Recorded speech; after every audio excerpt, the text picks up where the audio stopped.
So, how do you take over a church? In this video, we're going to talk about basically what happened over at James River Church. If you're not familiar with them, they are a church they've been famous for a while. They really came in the news, I want to say, around last year. There was multiple other points, but the most recent one in memory was last year. They hosted this, men's conference. They had Mark Driscoll there. They had basically somebody pole dancing. It was crazy, crazy debacle. We actually did a video that kind of talked about it and covered it and just how ridiculous all of it was.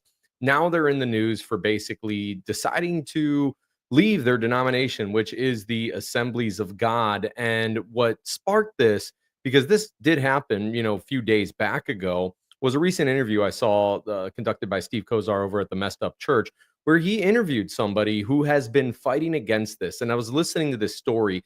There are so many similarities between what happened here and also what happened over at Second Baptist. And it just goes to show exactly what we've been kind of saying along with this is the very fact that a lot of these churches, a lot of these mega churches, they want power. They want the ability to do things the way they want. They want a CEO driven church rather than a church that is elder led with the congregational input. Examples like we see over in Acts chapter 6, Acts chapter 15, multiple other passages we can see throughout the Bible where the congregation has input. Basically, now what has happened is John Lindell, or Lindell, I always say his name wrong, apologize for that. John Lindell now has full control over James River Church, bar none, full control over that church. There's talks about plans of placing his sons basically in charge of everything. In other words, that's like nepotism. We're going to go ahead and dive into it. But just if you weren't tracking, I highly encourage you after you watch this, go watch Steve's interview that he conducted. It's linked in the description here. But I do want to briefly go over exactly what happened, so that way you guys are kind of tracking. This is the bare bones facts that we know, and then we'll get into all the other stuff. So this was an article that was published by the Christian Post on April 24th, and it says James River Church announced exit from the Assemblies of God, blindsiding the national office. It says here, in a move that appeared to stun the national office Wednesday, Missouri's largest Assemblies of God congregation announced that its board of trustees unanimously decided to end affiliation with the world's largest Pentecostal denomination. In a statement to the Christian Post on Thursday, James River Church said, even though it will no longer be a part of the denomination, it will remain committed to the doctrine. Recently, James River Church Board of Trustees reached the decision to, and we're going to get into that here in a little bit, reached the decision to discontinue our formal denomination affiliation with the Assemblies of God. We are thankful for the Assemblies of God. We intend to continue partnering with them in a variety of ways, including our continued support of missions and mission efforts to take the gospel around the world. The church, which reports a weekly attendance of 16,000, said. Now, basically, they up and left. How did this happen? How did they leave the Assemblies of God? Because there's a lot of things when it comes to church bylaws that would basically prevent this from happening.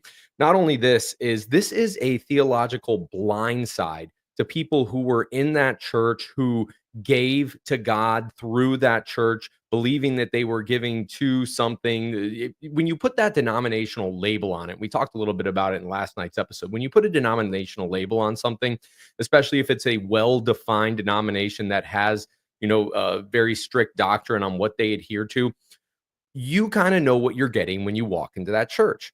Now, what happens when the church is just blindsided? Basically, the membership no longer has a say, and you all of a sudden leave that affiliation. And this gives basically John Lindell and his sons and whoever he wants really unlimited power to be able to line their pockets with money, take the church in directions that they want to go, all things like that. By the way, we are live. So if you are here, I highly encourage you to drop your comments in. And if you are watching this in the future, I highly encourage you to drop your comments in as well, as they do greatly contribute to the conversation. So let's go over a little bit of why John Lindell and James River Church kind of broke off from the Assemblies of God. So first off, you'll notice that there have been a lot of theological tensions and new apostolic reformation influences that have been going on in that church. James River Church, especially through John Lindell, have been associated with teachings linked to the NAR. I linked Messed Up Church's channel in there. You can watch a whole bunch of videos where he had a whole sermon that Bill Johnson preached over at that church, but basically diving into that stuff that was much more you wouldn't really typically see it from what I know in an Assemblies of God church. While the Assemblies of God is a charismatic Pentecostal denomination, they don't like to affiliate themselves so much with the NAR world. And what you see is John Lindell embracing more of that NAR. I mean, who can forget the whole show me the toes incidents where John claimed that a woman's toes were miraculously grown and there was never any proof miraculously grown from like a prayer meeting or something like that. I can't remember the specifics, but at the end of the day, there was no proof given that that woman's toes actually grew. In fact, they tried to show a before and after picture and it looked exactly the same. Just kind of shows what they have been buying into. Uh, Another one is you've noticed the conflicts that go on. We talked about how John Lindell and Mark Driscoll had their little spat over that stronger men's conference. And you see a lot of people are calling for an investigation and the Assembly of God's response. But basically, the Assemblies of God isn't going to do anything about it, mainly because the Assemblies of God says that their churches are autonomous, meaning they don't directly report to them. It's more so if you want to be a part of this, you got to adhere to these guidelines. It's similar to what the SBC does, the Southern Baptist Convention, but a little bit different. We won't dive too much into the schematics of that. But overall, man, if I had to label this whole thing, because like I said, it's so reminiscent to the Second Baptist incident, this is how to take over a church. How to take over a church. That's exactly what we are seeing here. And the first thing that we see in order for this to happen was basically remove the membership's right to vote, right to have a say in anything, and then you can do whatever you want. So if you go watch that video that Kozar put up there, and I highly encourage you to go watch this because it's going to be this is a very 30,000 foot view and just really diving into the implications of what I think is wrong with a lot of this mega church model that you see going out there. Just to be clear, not saying that all mega churches are bad. I just believe the recipe for disaster is there. I've likened this in an analogy to like a tornado watch. A tornado watch is when a tornado is not on the ground, but the atmosphere is juiced up and can produce a tornado. A mega church is like that. Just because a mega church is around doesn't mean that there is going to be disaster, that disaster is striking. But I believe all the recipes inside a mega church are there for a disaster to happen, such as shady practices, SA misconduct, spiritual misconduct, you name it, the list can go on and on and on. And basically what you're going to find out is through shady schemes, once again, very reminiscent to what happened over at Second Baptist in Houston. Shady things happened. Church meeting was called. Some people voted and basically voted themselves out of having a say, and they really didn't even know what they were voting on. Now, since all this stuff has gone down, there's been reports of James River Church's membership declining more and more and more. I'm not sure if that's even going to really make an impact. Like we said, it reports right now about 16,000. In its heyday, it was probably much more than that. But basically, they held this vote of the voting members because in the Assemblies of God doctrine, it makes it really, really hard to leave the Assemblies of God to the point where the denomination would get a say in the church. If there was some type of church split, if the congregation wasn't, or the voting members, I should say, weren't in agreement with what was being proposed. So to get around all that, James River Church, really, John Lindell, basically removed the voters' rights to vote through a vote. Members honestly didn't know what they were voting based off reports that we are hearing. And then through that, John Lindell, was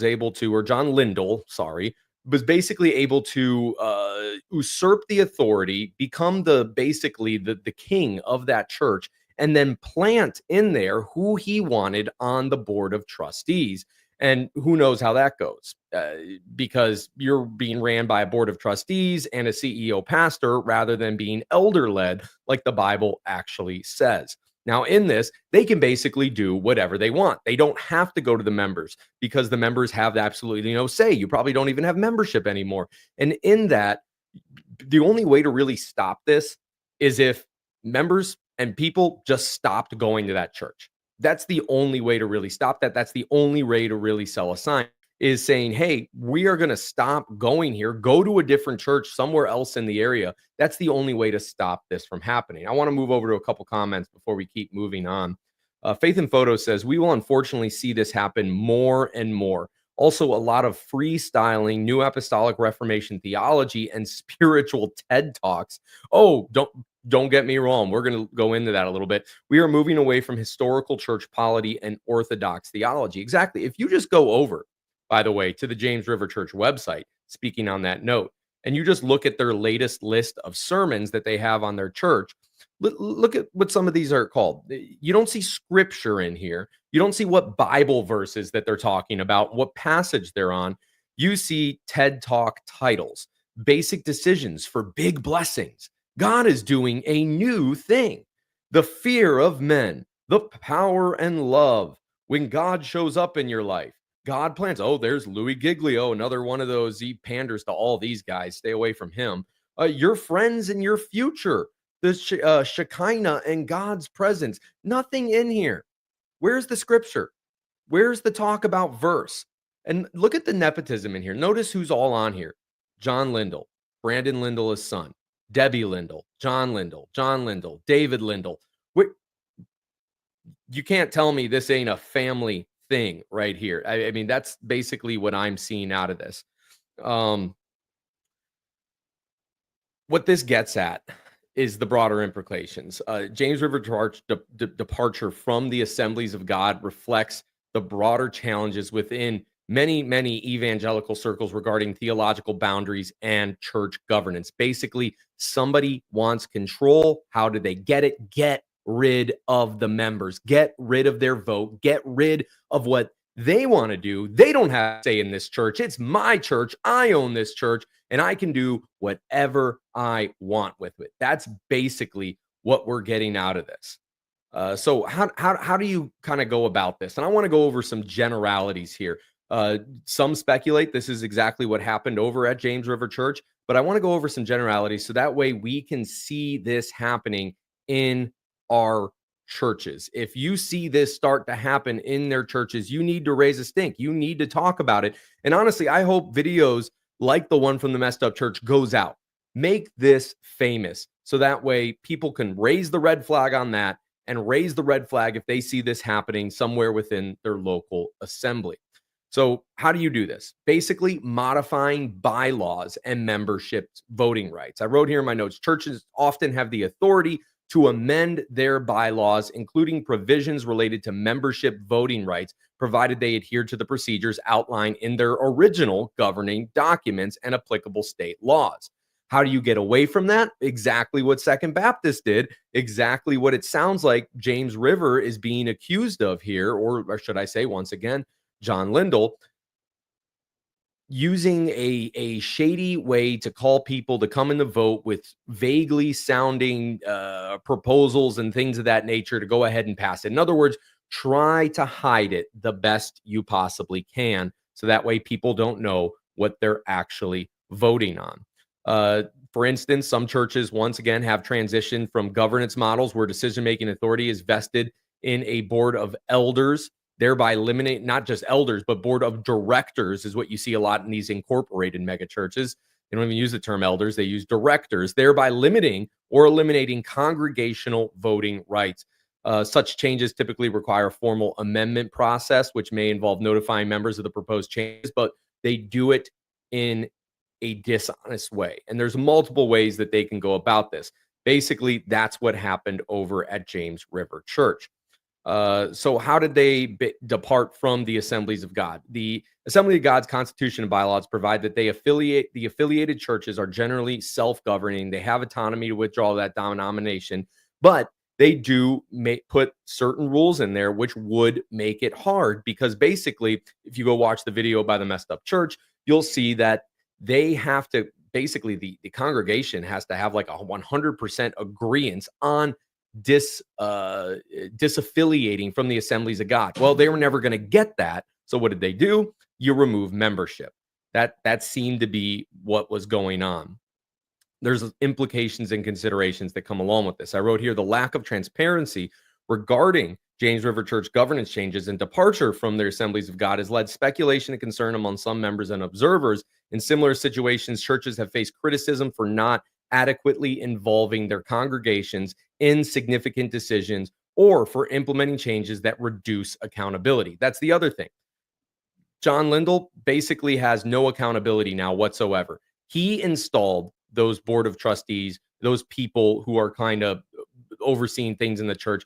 He can do whatever he wants and nobody can say anything. Like I say, the only way that this goes away is if people stand up and just walk out of that church. Me personally, I have a lot of secondary disagreements with people or with the Assemblies of God. I won't say people, but with the Assemblies of God denomination.